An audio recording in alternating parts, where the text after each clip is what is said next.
ዘካ ማውጣት ያለብን ሸዋል ወር ነው። ነገር ግን በረመዳን ብሰጥ እንዴት ይታያል? እንዲሁም ከቤተሰብ ለማን ነው መስጠት የሚቻለው? ለእናት ለአባት፣ እንዲሁም ለእህት ወንድም መስጠትስ እንዴት ይታያል? ያብራሩልኝ የሚል ጥያቄ ነው። ጥያቄ ባለፈው ዓመት ረመዳን እያጠባሁ ነበረ። ልጄ ከጡት ውጪ ምንም ነገር አጠባም ነበርና እኔ ስጾም ወተት አታገኝም ነበርና ከብዶኝ 17 ቀን አፈጠርኩ። አሁን ደግሞ ቀባይን ሳላወጣ እርጉዝ ሆንኩ እና ምን ማድረግ አለብኝ? ከፋራስ አለብኝ የሚል ጥያቄ ነው። በሰርግ ላይ የሀገሩን አድባር ካልጠራን ይቆጣሉ። ሰርጉ ጥሩ አይሆንም፣ በአካባቢው የተፈጥሮ አደጋ ይደርሳል ብለው ያምናሉ። እነዚህ ሰዎች ሙስሊሞች ናቸው። እናም የተወሰኑ ሰዎች ለሰርጉ ከተዘጋጀው ምግብና መጠጥ ይዘው ወደ ሜዳ ወጥተው ይበላሉ፣ ይጠጣሉ። ከዚያም አሁን አይቆጡም፣ ሰርጉን ጠራናቸው አይቆጡም ይላሉ። ይህ ክልክል ሽርክ ነው ሲባሉም ይህ ባህል ነው ይላሉ፣ አይቀበሉም። ከዚህ ድግስ ምግብ ቤት ከቀረበው ምግብ መብላትና መጠጣት የሽርክ ተባባሪ ያደርጋልን የሚል ጥያቄ። ቁርአን ስቀራ ሲከብደኝ አንዱን ገጽ ቀድጄ ጣልኩት። አሁን ምን ማድረግ ነው ያለብኝ? ያብራሩልኝ። አላህም ሶብር እንዲሰጠኝ ቁርአን እንዲያገራልኝ ዱዓ አድርጉልኝ። ጺምና ፀጉር ለማጥቆር ሽበት ለማጥፋት ብሎ ጥቁር ሂና መቀባት ይቻላልን? እንዲሁም ጺምን ማሳደግ ዋጅብ ነው ወይስ ሱና? ማብራሪያ ይስጡን የሚል ጥያቄ። ሌላኛው ጥያቄ ነብዩ አለይሂ ሰላቱ ወሰላም የቂያም ቀን ጀሃነም ጭማሪ አለ ስትል አላህ እግሩን በላይዋ ላይ ያደርግባታል፣ ያኔ በቃኝ ትላለች። በቁርአን ደግሞ አላህ ጀሃነምን የመሞላት በሰውና በጅን ነው ብሏል እና በሰውና በጅን ከሞላት እሱ እንዴት ያደርግባታል?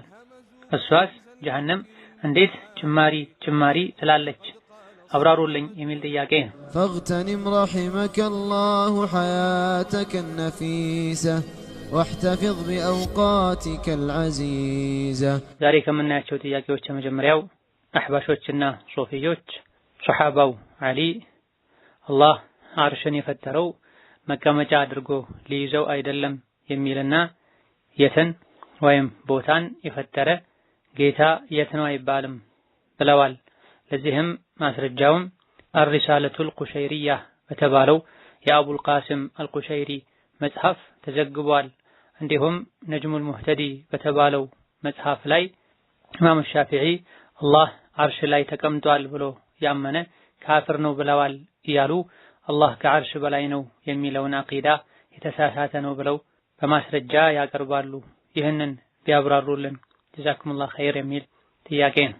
እያንዳንዱ አማኝ ከጌታው ጋር ከመገናኘቱ በፊት አቂዳውን እምነቱን ሊያስተካክል ይገባዋል። የእምነት ምንጩ ቁርአንና ሐዲስ ብቻና ብቻ ነው።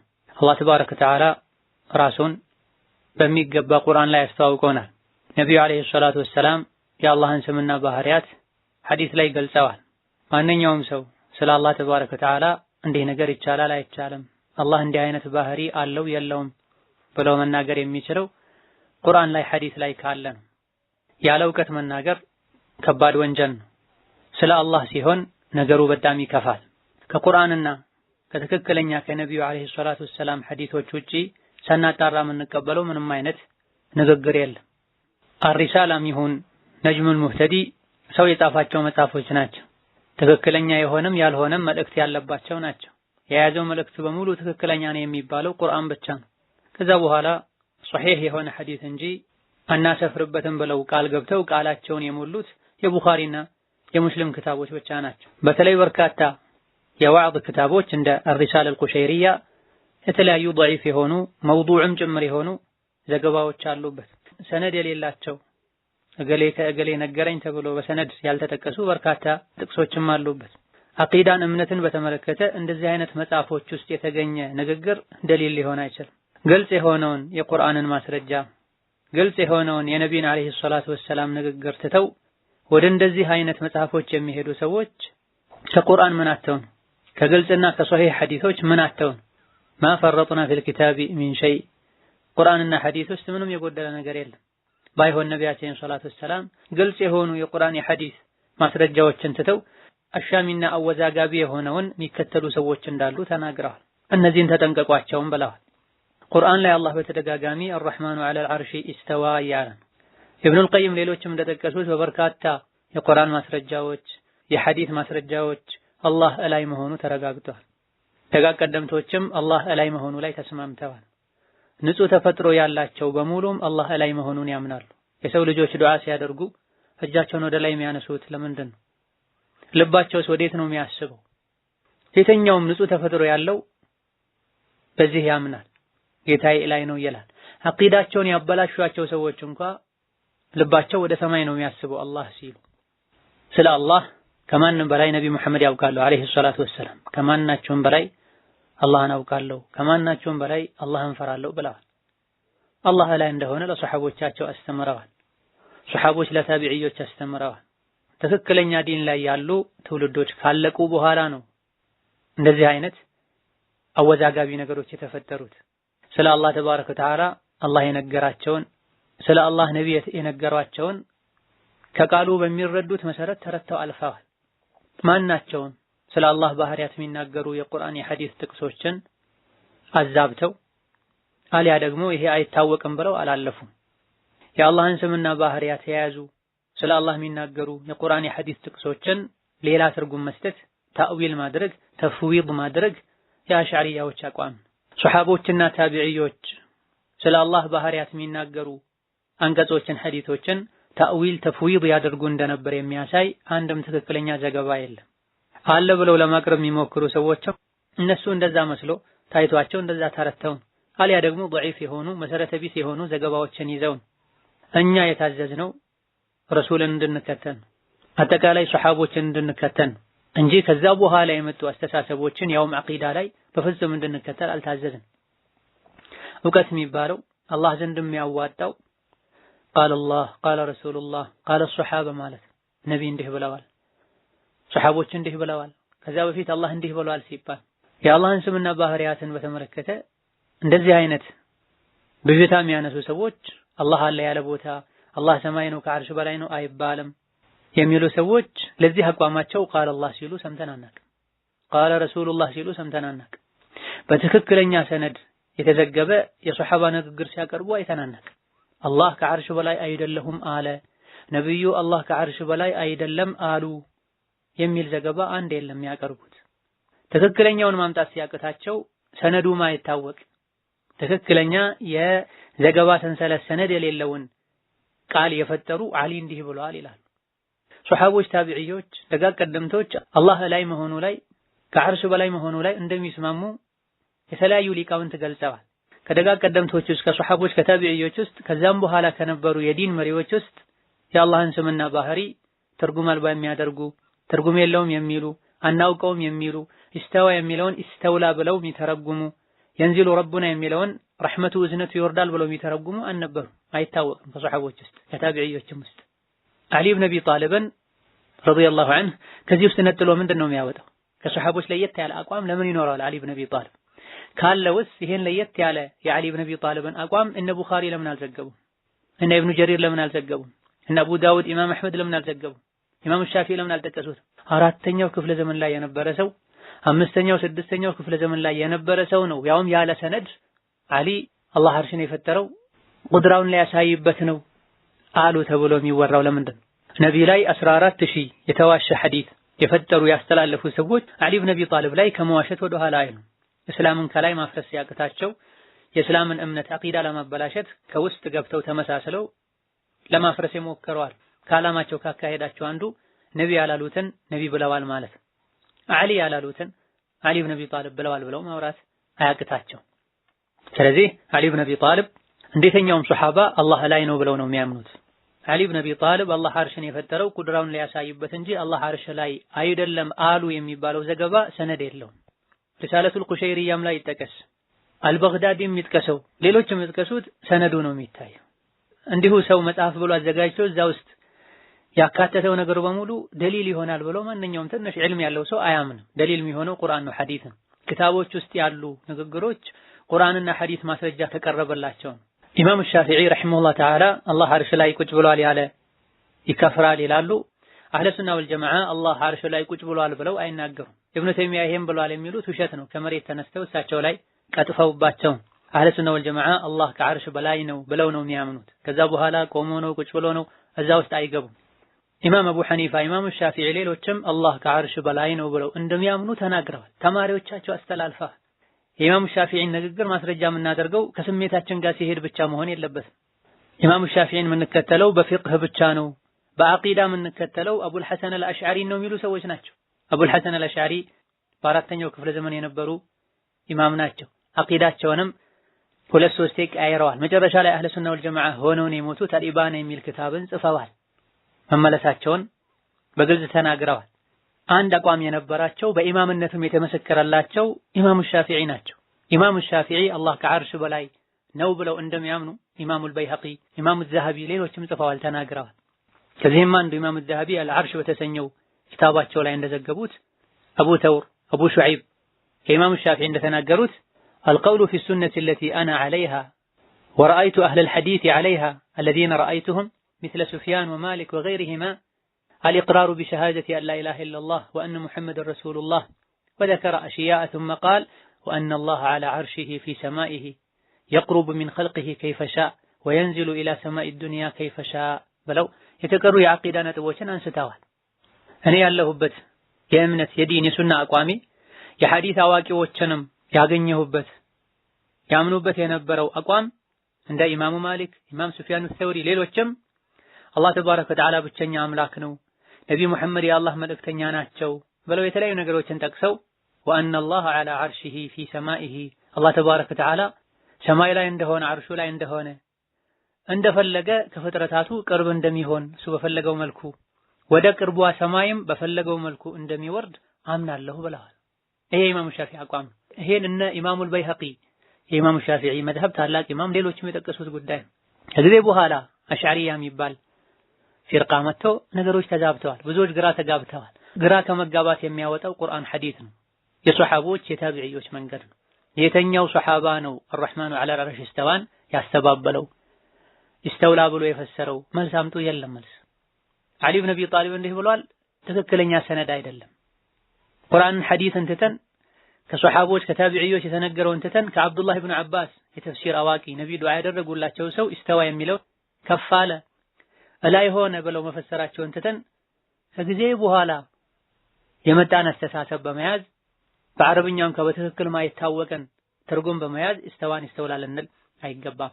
አላህ ተባረከ ወተዓላ ቦታ የፈጠረ ጌታ ነው፣ የት ነው አይባልም። ይሄ ነብዩ ላይ ረድ ማድረግ ነው። ሰለላሁ ዐለይሂ ወሰለም ኢማሙ ሙስሊም በሶሒሓቸው በሐዲስ ቁጥር 537 ላይ እንደዘገቡት ረሱሉ ዐለይሂ ሰላቱ ወሰላም አይነላህ ብለዋል። አንዲት ሴት ባሪያ አለቃዋ መቷት። ከመታት በኋላ ተጸጽቶ ለነብይ ሲነግራቸው ነብዩ ሰለላሁ ዐለይሂ ወሰለም አምጣት ብለውት ጥያቄዎችን ጠይቀዋታል። አላህ የት ነው ብለዋታል። ፊሰማ ብላቸዋለች፣ ሰማይ ላይ። ከዛ በኋላ ነብይ ያሉት ነገር የለም። ቀጥታ መን አና እኔስ ማን ነኝ ነው ያሏት። አንተ ረሱሉላህ የአላህ መልእክተኛ ነህ ነው ያለቻቸው። ይሄን የነብዩ ሰለላሁ ዐለይሂ ወሰለም ከባርነት ነፃ አውጣት እሷ ሙእሚን ናት ብለዋል። በዚህ መሃል ነብይ ተናግረውት ሱሐቦች ያስቀሩት ነገር አለ ከተባለ ሱሐቦችን ወንጀለኛ ማድረግ ነው። ነብይ ያልተናገሩትን እኛ እናውቃለን ከተባለ ራስን ከነብይ ቀደም ማድረግ ነው። ሐዲሱ ግልጽና ግልጽ ነው፣ ሷሂህ ነው። ከነብይ የበለጠ አነጋገር የሚችልም የለም። ሌላ ስውር የሆነ ትርጉም አለው ቅኔ ያለውም አይባልም። የቁርአን የሐዲስ ንግግር ለሁሉም በሚገባ መልኩ ነው የሚነገረው። አላህ የት ነው? ሰማይ ላይ ነው አለቻቸው። እኔ ማን ነኝ ብለው ጠየቋት። አንተ ረሱሉላህ አለቻቸው። ውጤቱ ምን ሆነ? ነፃ አውጣት እሷ ሙእሚን ናት። ኢማሙ ሻፊዒ ይሄን ሐዲስ ደሊል አድርገው ባሪያ ነፃ አውጡ የተባለበት የከፋራ ነጥብ ላይ ባሪያዋ ሙእሚን መሆኗ መረጋገጥ አለበት ብለው ይሄን ሐዲስ ደሊል አድርገው አቅርበዋል። ኢማሙ ሻፊዒም ይሁን ኢማሙ አሕመድም ይሁን ሌሎች የሐዲስ የፊቅህ አዋቂዎች አይነላህ ተብሎ አይጠየቅም፣ ይሄ ሐዲስ ትክክል አይደለም ወይም የተፈለገበት ሌላ ነገር ነው ብለው አላህ ከዓርሽ በላይ አይደለም የሚል አቋም ያላቸው ሰዎች የሚናገሩትን አይነት ንግግር አልተናገሩም። ረሱል ከተናገሩ በኋላ ማንም ሌላ ተቃራኒ ንግግር ሊናገር አይገባውም። እኛ ነቢይን እንድንከተል ቁርአን እንድንከተል አጠቃላይ ሱሐቦችን እንድንከተል እንጂ የማንንም ፍልስፍና እንድንከተል አልታዘዝንም። ስለ አላህ ከአላህ በላይ ማንም አያውቅም። ከአላህ ቀጥሎ ስለ አላህ ስለ ነቢይ እንደ ሱሐቦች የሚያውቅ ማንም የለም። እነሱ ከቆሙበት ልንቆም፣ ለነሱ የበቃቸው ሊበቃን ይገባናል። እንዲህ አይነቱ ጥያቄ በተደጋጋሚ ነው የሚነሳው። ለዲኑ የሚጨነቅ ሰው ማን ጋር እንደሚማር፣ ማንን እንደሚያደምጥ፣ ማን የጻፈውን እንደሚያነብ ሊያውቅ ይገባዋል። አካላችንን ከስጋዊ በሽታ ከምንጠብቀው በላይ ቀልባችንን ከሹብሃና ከእምነት መበላሸት ልንጠብቅ ይገባናል። አዳዲስ ፈጠራዎች በመጡ ቁጥር ሁሌ ግራ እንዳንጋባ ቁርአንን ሐዲስን ብቻ ልንከተል ይገባናል። የተኛውም ሰው የሆነ ርዕስ ያነሳ ከቁርአን ከሐዲስ ግልጽ የሆነ ማስረጃ አምጣ ሊባል ይገባዋል። እንደዚህ አይነት ሹብሃና ብዥታዎችን ለመቋቋም ለመመለስ ከሚረዱን ወሳኝ ከሚባሉ ነገሮች መሃል አንዱ ስለ አላህ ተባረከ ወተዓላ የሚናገሩ የቁርአንም ይሁን የሐዲስ ማስረጃዎች ግልጽ ቃሉ በሚያስረዳው መሰረት ነው ምንረዳቸው ምናምንባቸው። ስለ አላህ ባህሪና ስም የሚናገሩ የቁርአን የሐዲስ ጥቅሶች ተእዊል አይደረጉም። ይህ ላይም ዑለሞች ተስማምተዋል ብለዋል ኢብኑ አብዱል በር ረሂመሁላህ ተዓላ።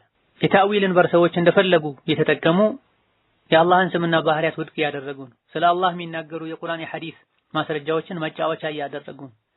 የተኛውም ስለ አላህ የሚናገርን ቁርአን ሐዲስ ሱሐቦች ሰምተው ተረተው ካስተላለፉ ሐዲሱን በተመለከተ ሌላ ለየት ያለ ተፍሲር አለው ብለው ከሐዲሱ አስከትለው ካልተናገሩ በሌላ ትክክለኛ ዘገባም ካልተነገረ ሐዲሱ ቃሉ በሚያሳየው መሰረት ተተርጉሞ ይታለፋል። ቁርአኑም እንደዚሁ ቁርአኑ ሲወርድ ያልነበሩ ያልገባቸውን ነገር ከጠየቁ ሱሐቦች ውስጥ ያልነበሩ ሰዎች ከኋላ መጥተው ከዚህ የተፈለገው እንደዚህ ማለት ነው ብለው ሱሐቦችን ሊያስተምሩ ታቢዒዮችን ሊያስተምሩ እነሱ ያጎደሉትን ከኋላ የመጡ ሊሞሉ ፈጽሞ አይችሉም። ከዚህ መጤ የሆነን አስተሳሰብ እምነት ወደ ኋላ በመተው ቁርአኑ ሐዲሱ ያስተማረንን ሱሐቦች አምነው ተቀበለው ሳይጠራጠሩ ያመኑበትን ለኛ ያስተላለፉትን ልንከተል ይገባናል። ኸይር ሁሉ ያለው ነቢን ሱሐቦችን ታቢዒዮችን በመከተል ነው። ሸር ሁሉ ጥፋትና አደጋ ሁሉ ያለው ከዛ በኋላ የመጡ መንገድና እምነቶችን በመከተል ነው። ሌላኛው ጥያቄ አላህ ሱብሓነሁ ወተዓላ እናንተ ያመናችሁ ምእመናን ሆይ በመታገስና በሶላት ታገዙ እና ሶላት የእስልምና ዋናው ምሰሶ ከመሆኑ ጋር ለምን ሶብር ተቀደመ የሚል ጥያቄ ነው። እስተዒኑ ቢሶብሪ ወሶላህ ማለት ሶብር በማድረግ ሶላት በመስገድ የአኺራ ጉዳይ ላይ ታገዙ እገዛና ማግኘት ጥረት አድርጉ ማለት ነው። እስተዒኑ ቢሶብር የሚለውን የተወሰኑ የተፍሲር ሊቃውንት ጾም በሚል ፈስረውታል። ጾም ሶብር እንደሚባል በነቢ ሐዲስም ተነግሯል። ወከዛሊክ ቢሶላት የሚለውን የተወሰኑት በዱዓ ፈስረውታል፣ የተወሰኑት በተለመደው ሶላት ፈስረውታል። ሆኖም እዚህ ጋር ቢሶብሪ ወሶላ በተለመደው እንኳ ቢሶብሪ በትዕግስት ወሶላት በሶላት ታገዙ ብለን እንኳ እንፈስረው ሶብር እዚህ ጋር ከሶላት መቀደሙ ምንም ችግር የለውም። የሶብርን አንገብጋቢነት ለመግለጽ ነው። ከሶላት የማይበልጥ ቢሆንም ማለትም ይቻላል። ሌላኛው ትልቁ መልስ ሶላት ለመስገድም ቢሆን ሶብር ስለሚያስፈልግ ነው። ሶብር የሌለው ሰው ሶላትን አስተካክሎ መስገድ አይችልም። ሶላት አልጀማዓ ጠብቆ መስገድ አይችልም። ፀሐይ፣ ብርድ፣ ንፋስ ሳይል መስጂድ ሄዶ በጀማዓ መስገድ አይችልም። በኹሹዕ መስገድ አይችልም። አስር የነፍስያው ወደ ግራ ወደ ቀኝ ያለች ሐሳቡን ሰብስቦ መስገድ አይችልም ሶብር የሌለው ሰው። ስለዚህ ሶብር እዚህ ጋር ከሶላት የተቀደመበት ምክንያት ለሶላትም ቢሆን ሶብር ስለሚያስፈልገው ነው ማለት ይቻላል። ሌላኛው ጥያቄ ነብዩ አለይሂ ሰላቱ ወሰላም የቂያም ቀን ጀሃነም ጭማሪ አለ ስትል አላህ እግሩን በላይዋ ላይ ያደርግባታል፣ ያኔ በቃኝ ትላለች። በቁርአን ደግሞ አላህ ጀሃነምን የመሞላት በሰውና በጅን ነው ብሏል እና በሰውና በጅን ከሞላት እሱ እንዴት ያደርግባታል? እሷስ ጀሃነም እንዴት ጭማሪ ትላለች? አብራሩልኝ የሚል ጥያቄ ነው። ነዓም አላህ ተባረከ ወተዓላ ለአምለአነ ጀሃነመ ሚነል ጅነቲ ወናሲ አጅመዒን ብሏል። ጀሃነምን ከሰውም ከጂንም አንድ ላይ እሞላታለሁ ብሏል። ቡኻሪና ሙስሊም በዘገቡት ሐዲስ ደግሞ ነብዩ ሰለላሁ ዐለይሂ ወሰለም ጀሃነም ተጨማሪ አለ ብላ ትጠይቃለች። መጨረሻ ላይ አላህ ተባረከ ወተዓላ ላይዋ ላይ እግሩን ያደርግባታል፣ በቃኝ ትላለች፣ ሰብሰብ ትላለች ብለዋል። ሁለቱም ዋህይ ናቸው። ቁርአን ላይ የውመ ነቁሉ ሊጀሃነመ ሀል ኢምተለእቲ ወተቁሉ ሀል ሚን መዚድ የሚል አንቀጽ አለ። ጀሃነምን ሞላሽ እንዴ ብለን እንጠይቃታለን ብሏል አላህ ተባረከ ወተዓላ። ሁለቱ ታዲያ እንዴት ይስማማሉ የተባለ እንደሆነ ይህ ጥያቄ የሚሆነው አላህ እሞላታለሁ ብሎ ቃል ገብቶ ስለነበረ ያን ቃሉን እንደፈጸመ ለማረጋገጥ መልሱ ከሷ እንዲሰማ በማለት ነው። ሞላሽ አይደል ይላታል ማለት ነው የተፈለገው። እሷም ደግሞ ሀል ሚን መዚድ ምን ተጨማሪ አለ ትላለች ማለት ነው የተፈለገው ተብሏል። አይ አይደለም ተጨማሪ ካለ እቀበላለሁ ትላለች ማለት ነውም ተብሏል። ይህ የሚሆነው ጀሃነም ውስጥ የሚገቡት ጨርሰው ተሟልተው ከመግባታቸው በፊት ነው ተብሏል። እንደዚህ ከሆነ ይህ የሚሆነው ጀሃነም የሚገቡት ጨርሰው ከመግባታቸው በፊት ነው ተብሏል። ሀል ሚን መዚድ የምትለው ይህ እንዳለ ሆኖ ከአብዱላህ ኢብኑ አባስ እንደተነገረው አላህ ተባረከ ወተዓላ ጀሃነምን ከሰውና ከጂኖች እንደሚሞላት ቃል ገብቶላታል። ሆኖም የቂያም ቀን የጀሃነም ሰዎች ጀሃነም ውስጥ በገቡ ቁጥር ወዲያውኑ ጀሃነም ትውጣቸዋለች። ላ ዩልቃ ፊሃ ፈውጁን ኢላ ደሀበ ፊሃ ወላ የምለኡሃ ሸይአ። ወደ ጀሃነም የሚገቡ ሰዎች በቡድን ቡድን ተደርገው ውስጧ ላይ በተጨመሩ ቁጥር ትውጣቸዋለች፣ ምንም ሊሞላት አይችልም አሉ። ይሄኔ ጀሃነም አለስተ ቀድ አቅሰምተ ለተምለአኒ እሞላሻለሁ ብለህ ቃል ገብተህ አይደል እንዴ ብላ አላህን ትጠይቃለች። ይሄኔ አላህ ተባረከ ወተዓላ ላይዋ ላይ እግሩን ያደርግባታል። በቃኝ በቃኝ ትላለች፣ ሰብሰብ ትላለች ብለዋል። አሁንስ ሞላሽ ተብላ ትጠየቃለች። ፈተቁሉ ቀጥ ቀጥ በቃኝ በቃኝ ቀዲም ተላእቱ ፈለይሰ ፊየ መዚድ ሞልቻለሁ ሌላ ተጨማሪ መቀበልበት ቦታ የለም ትላለች ብለዋል ኢማም አልበጋዊ ሌሎችም እንደጠቀሱት። ስለዚህ በዚህ መልኩ ሁለቱን በዚህ መልኩ ማስማማት ይቻላል። አላህ እግሩን እሷ ላይ ያደርጋል የሚለውን ሐዲስ በተመለከተ ቡኻሪ ሙስሊም የዘገቡት ሶሒህ የሆነ ሐዲስ ነው። የሐዲሱን ትክክለኛነት የትኛው ሙስሊም ሊጠራጠር አይገባውም። ቀደምት የሐዲስ ሊቃውንት ቡኻሪና ሙስሊም ውስጥ ያለ ሐዲስ በሙሉ ሶሒህ ነው ትክክለኛ ነው ብለው ተስማምተዋል። አንዳንድ ሐዲሶች እጅግ በጣም ጥቂት የሆኑ በእጅ ጣቶች ሊቆጠሩ የሚችሉ ሐዲሶች አነጋጋሪ የሆኑበት ሁኔታ አለ። ነገር ግን ሶሒህ ናቸው ضعيف ናቸው የሚል ኺላፉን ቢነሳ ቡኻሪና ሙስሊም ዘንድ ሶሒህ ናቸው። ቡኻሪና ሙስሊም በጊዜው ከነበሩ ሰዎች ይልቅ የሐዲስ ዕውቀት ያላቸው የተመሰከረላቸው ናቸው። ይሄኛው ሐዲስ ግን ሶሒህነቱ የታወቀ ነው። ሐዲሱን ሰነዱን መመለስ ያቅታቸው ለአላህ እንዲህ አይነት ባህሪያት የሉትም የሚሉ ለአላህ እንዲህ አይነት ባህሪ ማጽደቅ ከፍጡራን ጋር ማመሳሰል ነው የሚል ችግር ያለባቸው ሰዎች ቀደም የሚለውን ለየት ያለ ፍጡር ብለው ፈስረውታል። ማን ነው እንደዚህ የፈሰረው? ቀደም የሚለው በአረብኛ ሌላ ለየት ያለ ፍጡር የሚባል ነገር አለው እንዴ? ለየት ያለ ፍጡር የሚል ትርጉም አለው እንዴ ተብለው ቢጠየቁ መልስ የላቸው። ነብዩ ሰለላሁ ዐለይሂ ወሰለም ለየት ያለ ፍጡር ለማለት ፈልገው ለምንድን ነው የضع الرب قدمه ያሉት? አላህ እግሩን ያስቀምጥባታል ያሉት። አላህ እግሩን ያስቀምጥባት እንዴት ነው የሚያስቀምጠው? አናውቅ። እንዴት የሚል ጥያቄ ስለ አላህ ባህሪ መነሳት የለበትም። የተነገረንም ብቻ ሰምቶ መቀበል ነው። ቀልብን የሚያረጋጋው ይሄ ነው። ከመደናበር ግራ ከመጋባት የሚያድነውም ይሄ ነው። ቁርአን ሐዲስ ከነገረን እኛ ሰምተናል ታዘናል እመኑ የተባልነውን አምነናል ማለት ምኑ ጋር ነው ነውሩ? ምኑ ጋር ነው ችግሩ? ሱሐቦች ሰምተው የተቀበሉትን መቀበል እነሱ ያላነሱትን ጥያቄ ከማንሳት መታቀብ የቱ ጋር ነው አይብ የሚሆነው ነውር የሚሆነው? ነውር ያለው አይብ ያለው ሱሐቦች ያላነሱትን ጥያቄ ማንሳት ላይ። አስቀድሞ አላህን ከፍጡራን ጋር አመሳስሎ ውስጥ ላይ ይዞ አምኖ ስለ አላህ የሆነ ባህሪ በተነገረ ቁጥር ወዲያውኑ ከፍጡራን ጋር እያመሳሰሉ ይሄንማ ካመንኩኝ አላህን ከፍጡራን ጋር አመሳሰልኩኝ ማለት ነው፣ አይሆንም፣ ይሄ ضعيف ነው፣ ይሄ ማለት የተፈለገበት እንዲህ ነው ያሉ ጭንቀት ውስጥ የሚከተው ሌላ አይነት አካሄድ መሄድ ነው። የሱሐቦችን የተበዮችን መንገድ መተው ነው። ስለዚህ ይህ ሐዲስ አሐዲሱ ሲፋት ነው የሚመደበው። ስለ አላህ ባህሪ ከሚያወሩ ሐዲሶች ነውና የሚመደበው። ስለ አላህ የሚያወራን ሐዲስ በሙሉ ቃሉ በሚያሳየው መሰረት አምነን ሐዲሱ ላይ የተነገረውን ባህሪ ለአላህ አጽድቀን ከፍጡራን ጋር ሳናመሳሰል ትርጉም አልባ ሳናደርግ ትርጉሙንም አናውቀውም ሳንል ለአላህ በሚገባው መልኩ እንዲህ አይነት ባህሪ አለው ብለን እናምናለን እንላለን። እንዴት ያናመናችሁ ካለን አላህ ተባረከ ወተዓላ ነብይ ስለነገሩን እንላለን። ነብይ እንደነገሩን ካረጋገጠን በየትኛውም ነገር ልናፍር አይገባንም፣ ልንደነግጥ አይገባንም። ማፈር መሸማቀቅ ያለበት ለያዘው አቋም ለሚናገረው ንግግር በእርግጠኝነት ነብይ እንዲህ ብለዋል ማለት የማይችል ሰው ብቻ ነው። ሌላኛው ጥያቄ በሰርግ ላይ የሀገሩን አድባር ካልጠራን ይቆጣሉ፣ ሰርጉ ጥሩ አይሆንም፣ በአካባቢው የተፈጥሮ አደጋ ይደርሳል ብለው ያምናሉ። እነዚህ ሰዎች ሙስሊሞች ናቸው። እናም የተወሰኑ ሰዎች ለሰርጉ ከተዘጋጀው ምግብና መጠጥ ይዘው ወደ ሜዳ ወጥተው ይበላሉ፣ ይጠጣሉ። ከዚያም አሁን አይቆጡም፣ ሰርጉን ጠራናቸው አይቆጡም ይላሉ።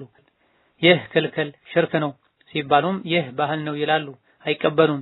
ከዚህ ድግስ ምግብ ቤት ከቀረበው ምግብ መብላትና መጠጣት የሽርክ ተባባሪ ያደርጋልን የሚል ጥያቄ ነው። በትክክል ሙስሊም የሆነ ሰው ይሄን አያደርግም፣ ይሄን አይልም።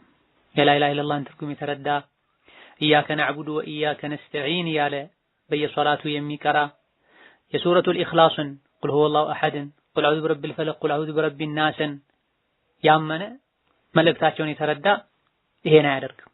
አላሁ ሰመድ ማለት የሁሉም መሸሻ መጠጊያ መጠበቂያ አላህ ነው ማለት ነው። ሙስሊም አላሁ ሰመድ እያለ ቁል ሁወላሁ አሐድን እየቀራ እንዴት ብሎ ነው አድባር ምናምን እንዲህ ካልተደረገለት አደጋ ይደርሳል የሚለው? ከአደጋ ማዳን የአላህ ሥራ ብቻ ነው። ከአላህ ውጪ ለሰዎች አደጋን መከላከል የሚችል ማንም የለም። አመን ዩጂቡል ሙጠራ ኢዛ ደዓሁ ወየክሽፉ ሱእ ማን ነው ከአላህ ውጪ የተጨነቀን ሰው ዱዓ ሰምቶ ከጭንቅ የሚገላግል አደጋን መከራን የሚያስወግድ? አኢላሁም መዐላህ ከአላህ ጋር ሌላ አምላክ አለ እንዲህ ብሏል። ይሄን የሚያደርግ ሰው አዎ አለ እያለ ነው። ሰርግ ሲሰረግ ድግስ ሲደገስ ለአድባር እንዲህ ካልተደረገ አካባቢው ላይ አደጋ ይበዛል የሚል ከአላህ ውጪ አዎ አምላክ አለ የሚጠብቅ የሚያድን እያለ ነው። ይሄን ሙስሊም አይደል? ቁል አዑዙ ቢረቢል ፈለቅ ቁል አዑዙ ቢረቢን ናስ እያለ ነው አላህ። በሰዎች ሁሉ ፈጣሪ ተንከባካቢ በአላህ እጠበቃለሁ በል። ቢረቢል ፈለቅ ሁሉን ነገር በፈጠረው ሌሊትን ጨለማ የሌሊትን ጨለማ አስወግዶ ብርሃን በሚያመጣው በአላህ እጠበቃለሁ በል እያለ ነው አላህ። ከአላህ ውጪ በሌላ አካል ለመጠበቅ መሞከር ራስን ለአደጋ አሳልፎ መስጠት ነው። ካነ ሪጃሉ ሚነል ኢንሲ የዑዱነ ቢሪጃሊን ሚነል ጂኒ ፈዛዱሁም ረሀቃ። ከሞኝና ከትናንሽ ጂኒዎች በትልልቅ ጂኒዎች የሚጠበቁ ሰዎች ነበሩ፣ የባሰ አደከሟቸው ተጫወቱባቸው ይላል አላህ ተባረከ ወተዓላ። ከአላህ ውጪ ካለ አካል ጥበቃን የፈለገ የበለጠ ጭንቅና ስቃይ ውስጥ ነው የሚገባው። የባሰ ፍርሃት ነው ውስጡ ላይ የሚሰማው። አለይሰ አላሁ ቢካፊን ዐብደሁ አላህ ለባሮቹ መሆን ያንሰዋል? የትም ሆነን ሊሰማን ሊደርስልን ሊጠብቀን የሚችለው አላህ ብቻ ነው። ሙስሊም ለዛር ለቆሌ ለጂኒ ለአድባር የሚሰጠው ግብር የለውም። ሶላቴ እርዴ ህይወቴ ሞቴ በሙሉ ለአላህ ነው። ለአላህ ነው ማርደው፣ ለአላህ ብቻ ነው ማርደው፣ ለአላህ ብቻ ነው የምሰግደው። ላ ሸሪከ ለሁ በዚህ ላይ ከአላህ ጋር ማጋራው ማንም ምንም የለም እንድንል ነው የታዘዝነው። ቁል ብሎ ነው አላህ የጀመረው። አንተ ሙስሊም ሆይ አንተ ነቢ ሆይ በል ሰላቴም እርዴም ስለቴም መልካም ስራዬ በሙሉ ለአላህ ብቻ ነው። የሚያኖረኝ የሚገድለኝም አላህ ብቻ ነው። ወመሕያየ ወመማቲ ያለ እድሜያቸው ሊገድል የሚችል አላህ ከወሰነው አደጋ ሊያድን የሚችል ማንም የለም። አለ የሚል ሰው ካለ ሁለት አምላክ ሁለት ጌታ አለ ብሎ እንዳመን ይቆጠራል። ሙስሊም ይሄን አያደርግ። ጥበቃን መጠየቅ የዒባዳ አካል ነው። ጠብቀኝ ተብሎ የሚለመን አላህ ብቻ ነው። ለዚህም ነው ቁል አዑዙ ቢረቢን ናስ ቁል አዑዙ ቢረቢል ፈለቅ ያለው። ነብዩ ሰለላሁ ዐለይሂ ወሰለም አዑዙ ቢከሊማቲላሂ ታማቲ ሚን ሸሪ ማ ኸለቅ የሚለውን ዱዓ ያስተማሩን። አደጋ ስንፈራ አላህን እንድንጠይቅ ነው ነብዩ ያስተማሩ። በአላህ በባህሪው በስሞቹ እሱ ከፈጠረው ክፋትና አደጋ ሁሉ እንጠበቃለን እንድንል ነው ያስተማሩን ጠዋትና ማታ። ቢስሚላሂ አለዚ ላ የዱሩ መዐ እስሚሂ ሸይኡን ፊል አርዲ ወላ ፊስ ሰማእ ወሁወ ሰሚዑል ዐሊም። የእሱ ስም ከተነሳ ቢስሚላህ ከተባለ በአላህ ከታመነ ሰማይም ይሁን ምድር ላይ ያለ ማንኛውም ነገር አደጋ እንደማያደርስ እንደማይጎዳ ነው ነብዩ የነገሩ።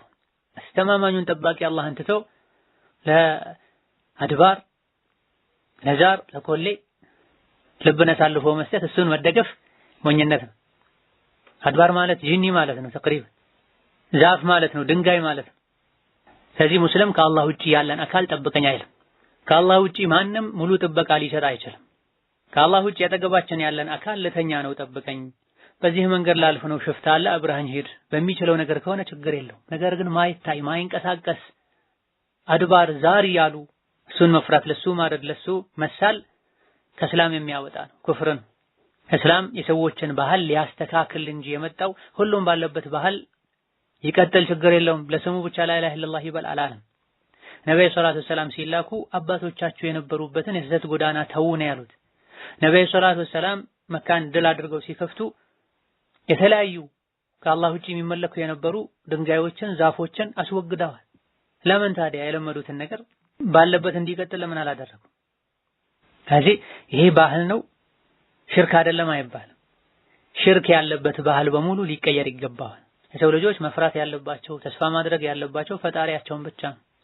ከአላህ ውጪ ያለን አካል እንዲፈሩ እሱ እንዲጠብቅ ለሱ የሆነ ነገር እንዲያደርጉ የሚገፋፋ ባህል ከሸሪዓ ጋር ከዲን ጋር ይጋጫል መተው አለበት። ሙሉ እጅግርን ልብን እስካልሰጡ ድረስ እስላም አይጠቅም።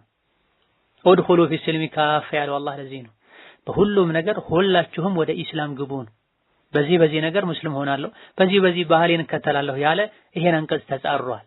ስለዚህ የእስላምን አስተምህሮት የሚጻረር ነገር በሙሉ በመተው ቁርአንና ሐዲስ ምን ያዛል፣ አላህ ምን ይወዳል፣ እንዴት ነው ሙስልመው፣ እንዴት ነው ኢማኔ ዲኔ ሙሉ የሚሆነው ያለ ሊጠይቅ ሊማር ይገባል ትክክለኛ ሙስሊም የሆነ ሰው። ነሰላህ ያህዲያና ጀሚዓ። ሌላኛው ጥያቄ ቁርአን ስቀራ ሲከብደኝ አንዱን ገጽ ቀድጄ ጣልኩት። አሁን ምን ማድረግ ነው ያለብኝ? ያብራሩልኝ። አላህም ሶብር እንዲሰጠኝ ቁርአን እንዲያገራልኝ ዱዓ አድርጉልኝ። አሜን። ይሄ ከሙስሊም የማይጠበቅ ተግባር ነው።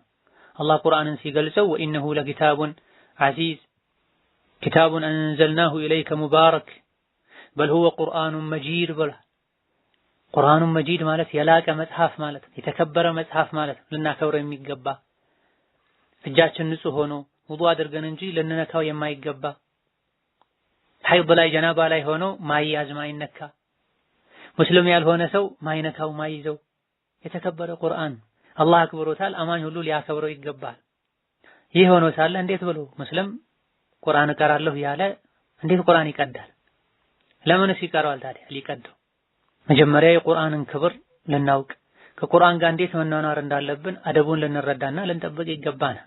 በመሰረቱ ቁርአንን መቅደድ ቁርአንን መሬት ላይ አውቆ ሆን ብሎ መጣል መርገጥ ግልጽና ትልቅ ኩፍር ነው ከእስላም የሚያወጣ። ምክንያቱም የእስላም መሰረቱ ወህዩ ነው፣ ቁርአን ነው፣ የአላህ ንግግር የሆነው። ቁርአንን ቀደዱ ረገጡ ጣሉ ማለት እስላም ላይ ማሾፍ ማለት ነው፣ እስላምን መናቅ ማለት ነው። ከጥያቄው የምንረዳው ለቁርአን መጓጓቱ ባለማወቁ ተሰምቶት ተጨንቆ ነው ይሄን ያደረገው። ነገር ግን አይሆንም። በዚህ መልኩ አይደለም ቁርአን የሚቀራው። ላ የመስሁ ኢለል ሙጠኸሩን ልቡ ንጹህ የሆነ ሰው እንጂ ቁርአንን ሊያገኝ አይችልም።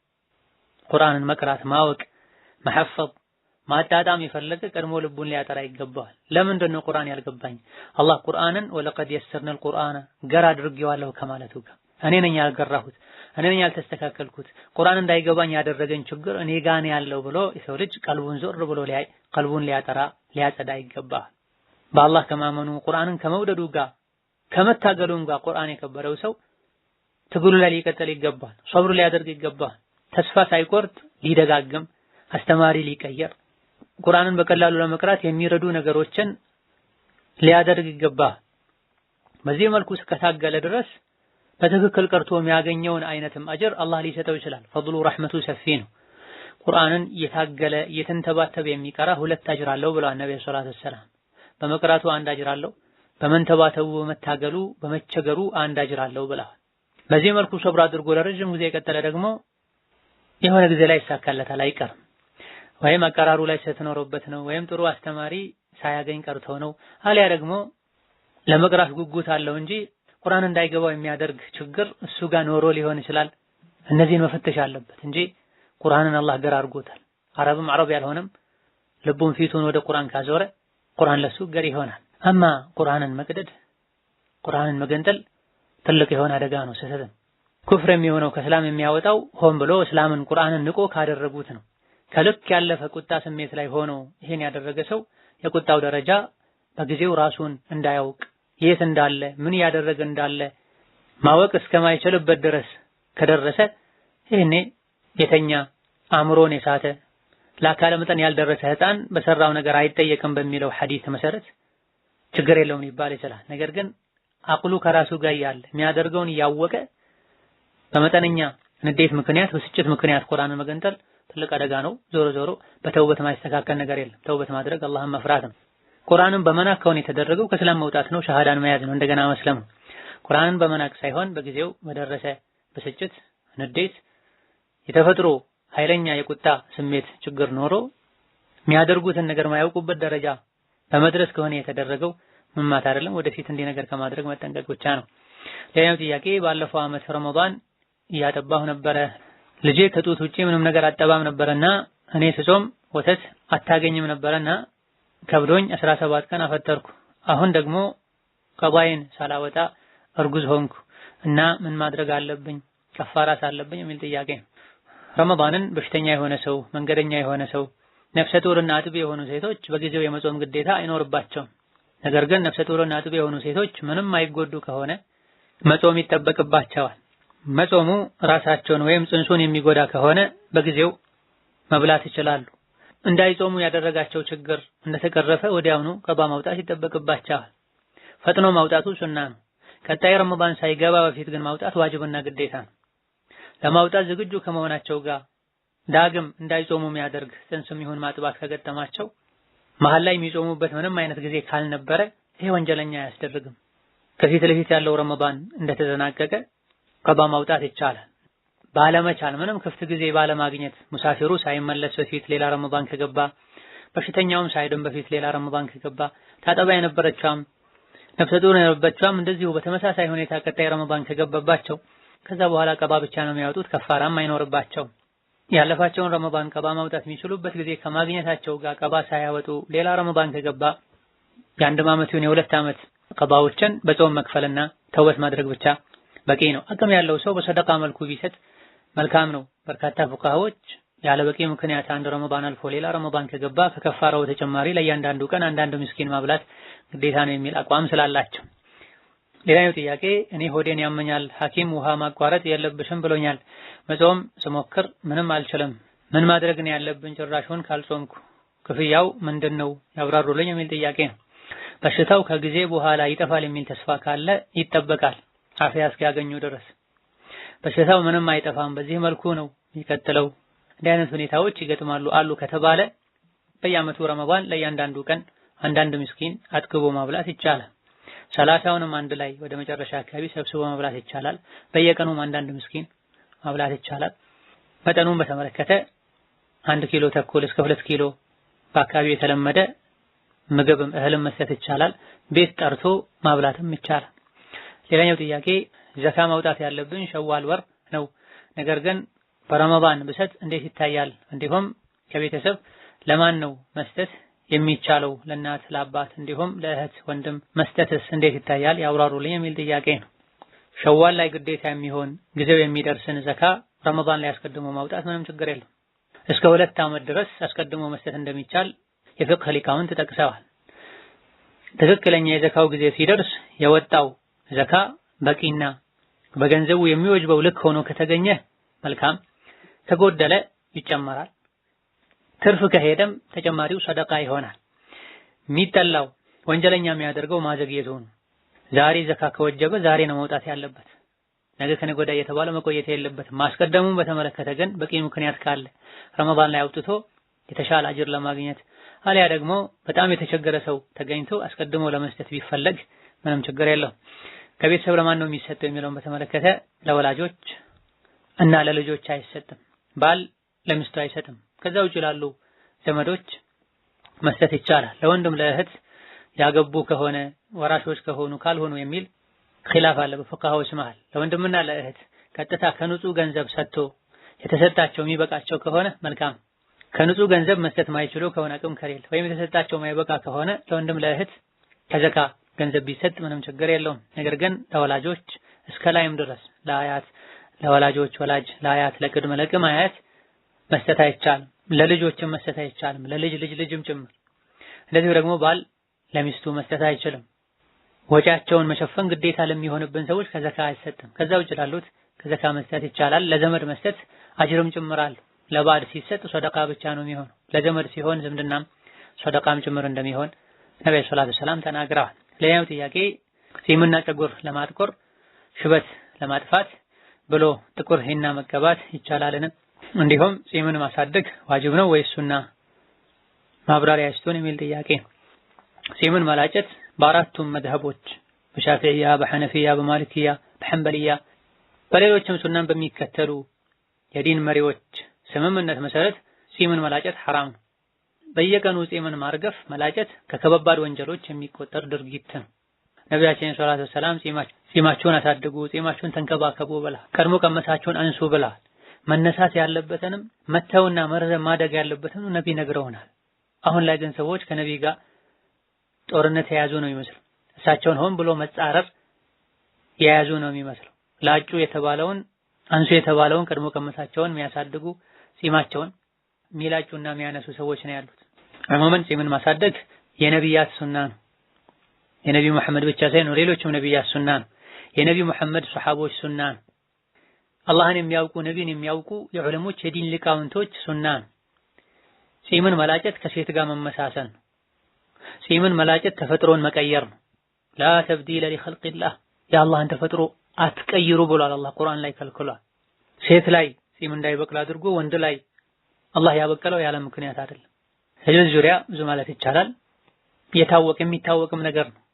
አሁን ላይ ከሰዎች ስሜት ጋር መሄድ የሚፈልጉ ነቢይን ከመከተል ይልቅ ሀዋቸውን ስሜታቸውን የሚከተሉ ሰዎች ዲን ያውቃሉ የሚባሉ ሰዎች ጺማቸውን ሲላጩ መላጨት ችግር የለውም ሲሉ ስለሚሰማ ወጣቱ ግራ ሊጋባ ይችላል እንጂ አቡበክር፣ ዑመር፣ ዑስማን፣ ዓሊ፣ ነቢይ ሙሐመድ፣ ነቢዩላህ ሙሳ ሌሎችም ነቢያት ጺማቸውን የሚያሳድጉ እንደነበረ ከሲራ ይታወቃል። የነቢያት ጉዳይ ከታሪክ ከሐዲስ ይታወቃል። ሽበትን መቀየር በተመለከተ ሽበት መቀየር ሒና መቀባት በመሰረቱ ተወዳጅ ነው። ነገር ግን ከጥቁር ውጪ ባለ ከለር መሆን አለበት።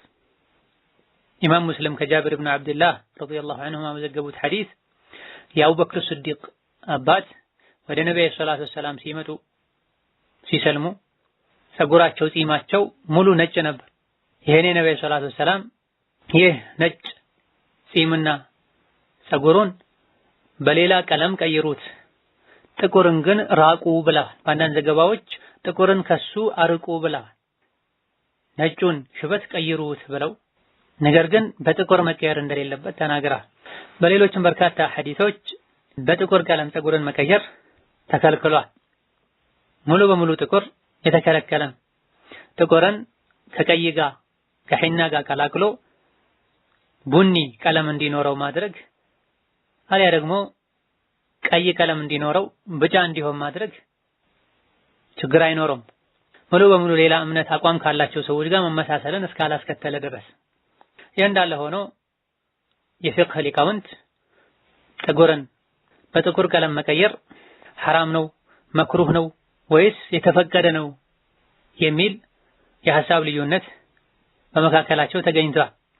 የተወሰኑ ዑለሞች በተለይ ማሊክዮች የተጠላ ነው እንጂ ጥቁር ቀለም ወደ ጥቁር መቀየሩ ሐራም አይደለም የሚል አቋም አላቸው። እንደ ደሊል የሚያቀርቡት ከላይ የተጠቀሰው ሐዲስ ላይ ወጀኒቡሁ ሰዋዳ ጥቁርን ከሱ አርቁ፣ በጥቁር ቀለም እንዳትቀይሩት የምትለዋ ቃል ሐዲሱ ላይ ተጨማሪ ናት፣ የነቢ ቃል አይደለችም የሚል እንደዚሁ ደግሞ የተለያዩ ሱሐቦች ታቢዒዮችም ጥቁር ቀለም ይቀቡ እንደነበረ የገለጹበት ሁኔታ አለ። ነገር ግን ኢማሙ ነወዊ ሌሎችም ትልልቅ የፊቅህ ሐዲስ አዋቂዎች የመረጡት ትክክለኛው አቋም ጥቁርን መቀባት ይከለከላል። ከጥቁር ውጪ ባለ ቀለም ጥቁርና ቀይን ቀላቅሎ ቡኒ መጠቀም ይቻላል እንጂ ጥቁር ይከለከላል። ምክንያቱም ሐዲሱ ከላይ የተጠቀሰው ግልጽ ነው። ነብዩ ሰለላሁ ዐለይሂ ወሰለም ጥቁርን መቀባት ከልክለዋል። ከዚህም አልፎ የበለጠ ግልጽ የሆነ ሐዲስ አለ። ኢማም አሕመድ፣ አቡ ዳውድ እና ነሳኢ ሌሎችም ከአብዱላህ ኢብኑ አባስ በዘገቡት ሐዲስ አኺር ዘመን ላይ ቂያማ ሊቀርብ አካባቢ ላይ ጥቁር ቀለምን የሚቀቡ ሰዎች ይመጣሉ፣ የጀነትን ሽታ አያሸቱም ብለዋል። ሰሐቦች ታቢዒዮች ጥቁር ይቀቡ ነበር የሚለውን በተመለከተ የተወሰነው ዘገባው ትክክል አይደለም፣ የተወሰነው ዘገባውን ከትክክል ነው ቢባል ይቀቡ የነበሩት ጥቁር መከልከሉን ያላወቁ ሐዲሱ ያልደረሳቸው ሊሆኑ ይችላሉ። ሁሉም ሰሐቦች ሁሉም የነቢ ሐዲሶች በእኩል ደረጃ ደርሰዋቸው ነበረ ያውቁ ነበር ማለት አይቻልም። ዑመር እንኳ በሆነ ነጥብ ላይ ሰሐቦችን ያማከሩ የሚያደርጉት ግራ ገብተዋቸው ኋላ ላይ ሌላ ሰሐባ መጥቶ ነቢ እንዲህ ሲሉ ሰምቻለሁ ባላቸው ጊዜ መወሰን ችለዋል። አቡበክር ማያውቁትን ሐዲስ አቡበክር ማያውቁት ነገር ሲገጥማቸው ሰሐቦችን ያማክሩ ነበር። ዑመር ማያውቁት ነገር ሲገጥማቸው ሰሐቦችን ያማክሩ ነበር። ስለዚህ አንዳንድ የተቀቡ ጥቁር የተቀቡ ካሉ ጥቁር መከልከሉን ያላወቁ ናቸው። አሊያ ደግሞ ለተመልካች ጥቁር መስሎት እንጂ ቡኒ ሊሆን ይችላል የሚል ምላሽ ተሰጥቷልና ኺላፉ እንዳለ ሆኖ በርካቶች ከርሃን የተጠላ ነው እንጂ ሐራም አይደለም ማለታቸውም እንዳለ ሆኖ ጥቂት ማይባሉ ዑለሞች ሙሉ በሙሉ ጥቁር የተከለከለ ነው ለወንድም ይሁን ለሴት ከጥቁር ውጪ ባለ ነው መቀየር የሚቻለው የሚለው የተሻለ ነው። والله تعالى ሌላኛው ጥያቄ ጓደኛዬ ባሏ ሞቶባት በስደት ላይ ነው ያለችው። ዒዳ 4 ወር ከ10 ቀን መቀመጥ እንዳለባት ታውቃለች። ይሄንን ጊዜ እሱ ሳይሞት በፊት የምትሰራበት ሰዎች ቤት ሆና ከቤት ሳትወጣ ዒዳን ማሳለፍ ትችላለች። እሱ እስካሁን አልተቀበረም። ዒዳው የሚቆጠርለት እንዴት ነው? ከተቀበረ ቀን ጀምሮ ነው ወይስ በሞተበት ነው የሚቆጠረው ያብራሩልኝ የሚል ጥያቄ ነው። አላህ ተባረከ ወተዓላ ሶብር ይስጣት፣ እሱንም አላህ ይማረው፣ ቤቱን ጀነት ያደርገው። ዒዳው የሚጀምረው እሱ ከሞተበት ሰዓት ጀምሮ እሱ ከሞተበት ቅጽበት ጀምሮ 4 ወር ከ10 ቀን መቀመጥ ዒዳ መቁጠር ኢህዳድ ማድረግ ያለባት ባሏ ሲሞት መሞቱን የሰማችበት ቦታ ላይ ነው። ያ ቦታ ማረፊያዋ ከሆነ ድንገት በሄደችበት ከሆነ ጊዜያዊ ማረፊያ ከሆነ ወደ ቋሚ መኖሪያ ቤቷ ማረፊያዋ ተመልሳ ዒዳ ትቆጥራለች። ሌላኛው ጥያቄ ከባለቤቴ ጋር ባለመስማማት ኒካህ ካወረደ ከ10 ደቂቃ በኋላ ረጃዕቱ አለኝ። በሰዓቱ እኔ አልተስማማሁም ነበር እና እየደወለ ሚስቴ ነሽ ይለኝ ነበር እና በ5 ወራችን ተገናኘን። ረጃዕቱ ሲለኝ ከኔ ሰው የለም ነበር፣ ከሱ ግን ጓደኛው ነበር። ይህ እንዴት ይታያል የሚል ጥያቄ። አዲስ ለመጋባት ከሆነ የሴት ልጅ ፈቃድ መኖር አለበት፣ ሸርጡ ነው። ከተጋቡ በኋላ ባልፈቶ ለመመለስ ከሆነ የፈታው በነፃ ከሆነ የፈታው አንደኛው ወይም ሁለተኛ ፍቺ ከሆነ ረጃዕቱ ማለት ይችላል። የሷም ይሁን የሐላፊዋ የቤተሰቦቿ ፈቃደኝነት ሸርጥ አይደለም። እነሱ ባይስማሙም እሷ ባትስማማም ረጃዕቱ ማለት ይችላል። ረጃዕቱ ማለት የማይችለው ጋብቻው መጀመሪያ ትክክል ካልነበረ፣ መስፈርት የጎደለው የተሳሳተ ጋብቻ ከሆነ፣ አሊያ ደግሞ በገንዘብ ከሆነ የፈታው፣ በቃዲ በባለስልጣን ከሆነ የፈታው፣ አሊያ ደግሞ ሶስተኛውን ፍቺ ከሆነ የፈታው፣ ይሄኔ ረጃዕቱ ማለት አይቻልም። በተረፈ አንደኛ ሁለተኛ ፍቺ ከሆነ ጋብቻው መጀመሪያ ትክክለኛ ከሆነ በፈቃዱ ከሆነ የፈታው ረጃዕቱ ማለት ይችላል። የሷ ፈቃደኝነት ሸርጥ አይደለም። የቤተሰቦቿም ፈቃደኝነት መኖር ግዴታ ነው አይባልም። ሰው መኖሩን በተመለከተ በአንቺ በኩል ሰው አለመኖሩ ምንም ያሳደረው ተጽዕኖ አይኖርም። በሱ በኩል ሰው ካለ በቂ ነው። እሱም በግሉ ረጃዕቱ ብሎ ከዛ በኋላ ረጃዕቱ ማለቱን ካሳወቀ በቂ ይሆናል።